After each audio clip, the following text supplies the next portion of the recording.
అయితే ఓవరాల్గా ప్రపంచాన్ని శాసిస్తున్నటువంటి 3 విభాగాలు, అది పదే పదే నేను ఎప్పుడు చెప్పేది కూడా అదే.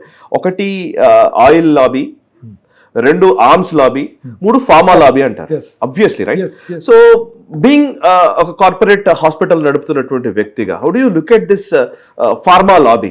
బికాస్ ఇప్పుడు ఈవెన్ డయాబెటీస్ దగ్గర నుంచి అనేక అంశాలకు సంబంధించి ఏదైతే కొన్ని నార్మ్స్, ఈవెన్ ల్యాన్సెట్ లో కూడా కొన్ని ఆర్టికల్స్ కావాలంటే బ్రాందీ తాగితే మంచిది, ఇంకోటి ఇలాంటి రాస్తున్నారు కదా. కొన్ని అవసరం లేని ఆర్టికల్స్ కూడా వస్తూ ఉంటాయి ల్యాన్సెట్ లాంటి జర్నల్స్ లో కూడా. So as an experienced doctor వీటిని ఎట్లా చూడాలని మీరు చెప్తారు? బికాస్ మీరు ఆ ఇండస్ట్రీ నుంచి రిప్రజెంట్ చేస్తున్నటువంటి వ్యక్తిగా ఫార్మా లాబీ అన్నప్పుడు మామూలు ప్రజలకు మీరు ఇచ్చే సందేశం ఏమైనా ఉందా దీంట్లో? అంటే ఇక్కడ కరెక్ట్ అవ్వాల్సింది డాక్టర్లు అండి. వావ్. నేను చెప్తాను, ఒక పేషెంట్ వస్తారు, 35 ఏళ్ళు, software engineer, software checkup, every year చెకప్లో లిపిడ్ ప్రొఫైల్ చేశారు, దాంట్లో కొలెస్ట్రాల్ కొంచెం 250 దాకా కనపడింది. ఇమీడియట్గా తనకు ఒక రోజోవాస్టాటిన్ ఏదో ఇచ్చి పడేశారు. సరే ఇచ్చారు, బాగానే ఉందండి, ఇతను ఎన్ని రోజులు వేసుకోవాలి అంటే ఇదే చెప్పాను చూసారు. నేను I will come back to the original statement. Are we treating a report, are we treating the human being? ఇప్పుడు ఆడ రిపోర్ట్ని ట్రీట్మెంట్ చేస్తున్నామా, అక్కడ ఉన్న మనిషిని ట్రీట్మెంట్ చేస్తున్నానా? 35 ఏళ్ళు అతను ఆ రోజోవాస్టాటిన్ ఏదో ఒక ట్యాబ్లెట్ వేసుకున్నాడంటే ఇంకొక 50 ఏళ్ళ వరకు ఫార్మా లాబీ ఎందుకు స్ట్రాంగ్ అయింది? అందుకే కదా. కరెక్టే కదా. ఇలాంటి వాళ్ళు ఎంతమంది ఉంటారు ప్రపంచంలో? రైట్. ఇప్పుడు నా దగ్గరికి వచ్చాడు, నేను అన్నాను ఇవన్నీ మానేసాయి, just do a regular exercise and a balanced diet, మళ్ళీ ఒక సంవత్సరం అయిన తర్వాత ఇంకోసారి చేసుకో. మీ ఇంట్లో ఎవరికైనా హార్ట్ డిసీజ్ ఉన్నా? ఎవరికి లేవు సార్. ఎవరికైనా స్టెంట్లు కానీ ఎలాంటి ఆపరేషన్లు అయినా? ఏమీ లేవు సార్, అందరు హెల్దీగా ఉన్నారు. 70. సో మీకు ఫ్యామిలీ హిస్టరీ కూడా లేనప్పుడు ఇదేదో ఒక రిపోర్ట్ వచ్చిందని నువ్వు మెడిసిన్స్ వాడుకోవడం ఎందుకు అవసరం లేదు.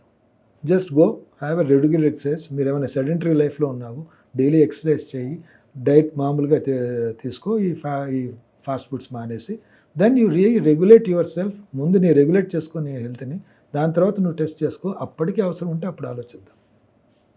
So why we are doing this? మనము అలా ఆలోచించలేకపోతున్నాం కాబట్టి. So this is where the doctors is one major component ఉంటే. At the same time patients education ఏముంది?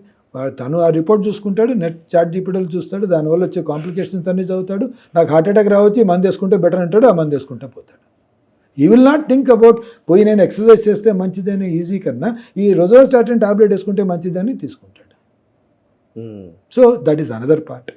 థర్డ్ పార్ట్ అంటాం ఫార్మా. ఇప్పుడు ఏమవుతుందండి, ఇది మళ్ళా బిజినెస్.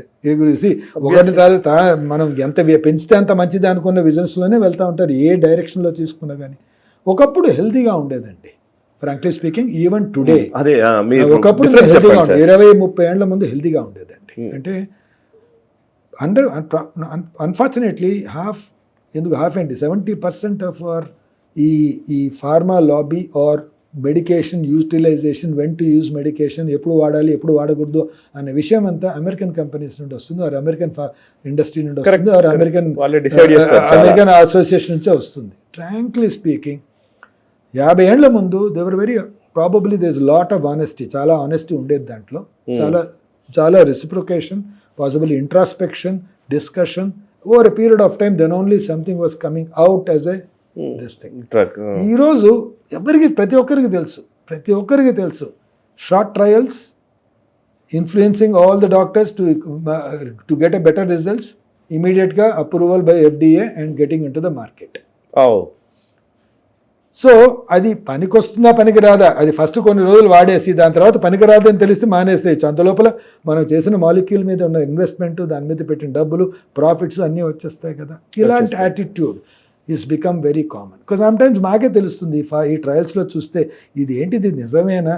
1.5 నెల బతికించడానికి మీరు ఎంత ఈ డ్రగ్ వాడితే ఈ క్యాన్సర్లో అంటే there living span is increased by 3 months in 50% of the cases. అంటే అందరిలోనూ కాదు, అది 3 months. 3 monthsకి ఇంత స్పెండ్ చేయాలా అన్నది క్వశ్చన్ కాదనే కాదంటే లేదు. That's not my intent of the statement. But are we giving a clinical benefit నిజంగా అనేది మనం అనలైజ్ చేయలేకపోతున్నాం. అంటే చేయలేకపోతారు. ఒక 30 మందిలో 3 నెలలు ఎక్స్ట్రా బతికారంటే మిగతా 70 మందిలో అది పనికిరానట్టే కదా. అలా చూడటం లేదు మనం, అంతేగాని 30 మందిలో పనికి వచ్చిందని మాత్రమే చూస్తున్నాం. And some companies medical trials కోసం దేశాన్ని ప్రయోగశాలగా వాడుతున్నారనే కథనాలు కూడా ఉన్నాయి sir. I mean do you accept it? అని కాదు, అది తప్పదండి. Try to understand. అంటే please, అనెథికల్ let me గా చేయడంలో understand. తప్పు అవుతుంది. నేను ఆ పాయింట్కి వస్తున్నాను. సో ఈ ఫస్ట్ పాయింట్లో చెప్పినప్పుడు ఈ విధంగా జరుగుతూ ఉంది. So there are patients who are reason for the whole thing. There are doctors who are not looking into it. అంటే దాన్ని నిజంగా స్టడీ చేయకుండా వాళ్ళు కూడా రిపోర్ట్ ట్రీట్మెంట్ చేసి అనవసరమైన మెడికేషన్స్ ఇచ్చేయడం, మెడిసిన్ ఎక్కువ చేసుకోవడం. Pharma which are pushing some medications in to the market, వాళ్ళు చాలా రీసెర్చ్ చేశారు, దాంట్లో నుంచి ఏదో కావాలని చేయడం. ఇప్పుడు ఒక ఎగ్జాంపుల్ చెప్తాను. 250 ఉన్నది నార్మల్ కొలెస్ట్రాల్ నేను చదువుకునేటప్పుడు. ఎనీథింగ్ మోర్ దాన్ 250 అబ్ నార్మల్ అన్నారు. దాన్ని 150కి తీసుకొని వచ్చారు. అంతే కదా. ఇప్పుడు 250 150కి తెస్తే ఎన్ని బిలియన్స్ ఆఫ్ పాపులేషన్ అనేది వాళ్ళు ఈ స్టాటిన్స్ అనే టాబ్లెట్లు వేసుకోవాల్సి వస్తుంది. అదొక్కటి చాలు కదండి. మిగతా డయాబెటీస్ కూడా అట్లా కదా. ఎనీథింగ్ ఒక స్మాల్ నార్మల్ రేంజ్ ఏంటి, ఎప్పుడు నువ్వు ట్రీట్మెంట్ ఇవ్వాలని ఇచ్చేస్తే అందరూ ట్రీట్మెంట్ రాసేస్తారు, అందరికీ బిజినెస్ అయిపోతూ ఉంటుంది. So this is no control in it. ఆ ఇంట్రోస్పెక్షన్ అనేది కొంచెం తగ్గింది. ఎందుకంటే everything is run as a business. Governance is running as a business. Pharma also running as a business. Medical profession has becoming a business. Even patients' perception also has become a business. Correct. Am I right? So Correct. don't say that patient is a victim here. Patient victim అని అనుకోవడం కొంతమంది మాత్రమే, ఎవరో చదువులేని వాడు మాత్రమే తప్ప మిగతా వాళ్ళలో కాదు. మీరు then comes to the medical trials అన్నారు. మెడికల్ ట్రయల్స్ ఆర్ మ్యాండేటరీ అండి. మనకి దీని గురించి ఇంతవరకు తెలియదు. ఎప్పుడైనా ట్రయల్స్ అనేది చేసినప్పుడు ఏదైనా డ్రగ్ బయటికి రావాలి అంటే, ఒక డ్రగ్ బయటికి రావడానికి 8 నుంచి 10 ఏళ్ళు పట్టేదండి ఒకప్పుడు. ఈ మధ్య కాలంలో 3 ఏళ్లలో బయటికి తీసుకొని వచ్చేస్తున్నారు. ఎలా వస్తాయి? నువ్వు లాంగ్ టర్మ్ స్టడీ చేయకుండా 3 ఏళ్ళలో నార్మల్ కోవిడ్ వ్యాక్సిన్ వచ్చింది. కోవిడ్ వ్యాక్సిన్ అనేది అసలు ఒక కాలంలో అయితే వచ్చేదే కాదు. 10 ఏళ్ళు పట్టిండేది కోవిడ్ వ్యాక్సిన్ రావడానికి. ఇప్పుడేమో కోవిడ్ వ్యాక్సిన్ వల్ల ప్రాబ్లమ్స్ వచ్చాయని చెప్పి సగం డిస్కషన్లు నడుస్తున్నాయి. అందరూ మనమే చేసాం కాబట్టి, మనమే ఒప్పేసుకున్నాం కాబట్టి ఎవడు దాన్ని యాక్సెప్ట్ చేయకుండా నోరు మూసుకొని కూర్చొని ఉంది. అంతే కదా, మనందరూ యాక్సెప్ట్ చేస్తే మనం వేసేసుకున్నాం. అదే కోవిడ్ వ్యాక్సిన్ వేసుకున్నాడికి ఈ జాబులు వచ్చాయి, లేకపోతే సడన్ కార్డియాక్ డెత్స్ వస్తాయి. మీరేం చెప్తారు సార్ నిజంగా? Exactly what I'm saying. We don't know. Question is, ఒక ట్రయల్ విధానం ఒకటి ఉండేది, ఆ విధానాన్ని బైపాస్ చేసి ఆ టైంలో అవసరం ఉందని చెప్పి తీసుకొని వచ్చేసారు. అవసరం అనేది నేను తెచ్చేసానని చెప్పి ట్రంప్ చెప్పుకున్నాడు. సో ప్రతి ఒక్కరూ వాళ్ళు బెనిఫిట్ చూసుకున్నట్టే అయింది. కానీ పేషెంట్ కూడా నాకు బెనిఫిట్ వస్తుందేమో తను తీసుకున్నాడు. Well, it's a good trust. అంటే వాడు చేసిన వాడు కూడా మిస్ట్రస్ట్లు చేశాడని నేను అన్నాను. కానీ ఏ విధానాన్ని పాటించి బయటికి తీసుకురావాలో ఆ విధానాలు బైపాస్ అయిపోతున్నాయి, ఆ విధానాలు కుంచుకుంటున్నాయి, డ్యూరేషన్ ఆఫ్ అబ్జర్వేషన్ తగ్గిపోతుంది. సో మెడికల్ ట్రయల్ అనేది ఏ డ్రగ్కైనా కానీ, మీరు ఒక పారాసిటమాల్ తీసుకోండి, మీరు ఒక కాంపిఫ్లామ్ ఏదో ఒకటి ఏదన్నా సరే, అది కొన్ని రోజులు వాడాలి, కొన్ని రోజులు చూడాలి, ఆ పేషెంట్కి తెలియాలి నేను కొత్త డ్రగ్ వాడుతున్నానని, దీంట్లో ప్రాబ్లమ్స్ వస్తే నా జిమ్మేబారి, నేను దాన్ని సరి చేస్తానని, నీకు కాంపెన్సేషన్ రావచ్చు వచ్చిన పక్షంలో అని చెప్పాలి. ఫార్మా దానికి గ్యారంటీగా నిలబడాలి. కొన్ని రోజుల తర్వాత చూసి ఇది నిజంగా పనిచేస్తుందని తెచ్చుకోవచ్చు. వెల్, ఈ మధ్య వచ్చిన ఏఐతో కొన్ని అల్గారిథమ్స్ వల్ల ఆ ఇన్ఫర్మేషన్ కొంచెం ముందుగానే చేసుకోవచ్చు. ఒకప్పుడు 10 ఏళ్ళు పట్టేది, ఇప్పుడు 6 ఏళ్ళు పట్టచ్చు, 5 ఏళ్ళు పట్టచ్చు. కానీ అది జరగాల్సిందే. అది జరగకుండా డ్రగ్ పనికొస్తుందని ఇవ్వడం అనేది జరగకూడదు. కానీ అట్ ద సేమ్ టైం ఇప్పుడు ఏమవుతుంది, ఈ కాంపిటీషన్లో తొందరగా తేవాలనో లేకపోతే కొంత తొందరగా కావాలని చెప్పేసి దేర్ ఈజ్ ఆల్వేస్ ఏ మిస్ప్లే, అంటే ఒక మిస్అడ్వెంచర్ అనేది జరుగుతుంది. ఎక్కడో చేసిన ట్రయల్లో ఫైండింగ్స్ తప్పుగా రాయడం, లేకపోతే కుకప్ చేసేసేయడం, చేయకుండానే చేసినట్టు రాయడం, ఇవన్నీ జరుగుతాయి. అక్కడే మనం ఒక ఆనెస్టీ అనేది మనం తెచ్చుకోవాలి. సో ఆనెస్టీ అనేది ఇది సెల్ఫ్ క్రియేట్. ఇప్పుడు ఫార్మా కంపెనీ అతను నడిపే అతను నిజంగా it is a passion which is the reason why he has to run the company, అంతేగాని నాట్ మేకింగ్ మనీ మేకింగే అనుకుంటే మళ్ళీ అదే చేయాల్సి వస్తుంది.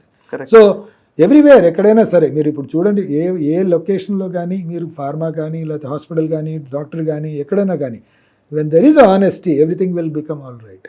ఆనెస్టీ అనేది ఎక్కడైతే నశిస్తుందో అప్పుడే ఈ ట్రబుల్స్ అన్ని రావడం జరుగుతుంది. ఈ వీడియో మీకు నచ్చినట్టయితే లైక్ చేయండి, 10 మందికి షేర్ చేయండి. అలాగే కామెంట్ల రూపంలో మీ అభిప్రాయాలను మాతో పంచుకోండి. Nationalist hub group of channels ను సబ్స్క్రైబ్ చేసుకుని తెలుగునాట జాతీయవాద జర్నలిజాన్ని ప్రోత్సహించండి. ఈ వీడియో కింద ఉన్న బెల్ ఐకాన్ పై క్లిక్ చేయడం మర్చిపోవద్దు.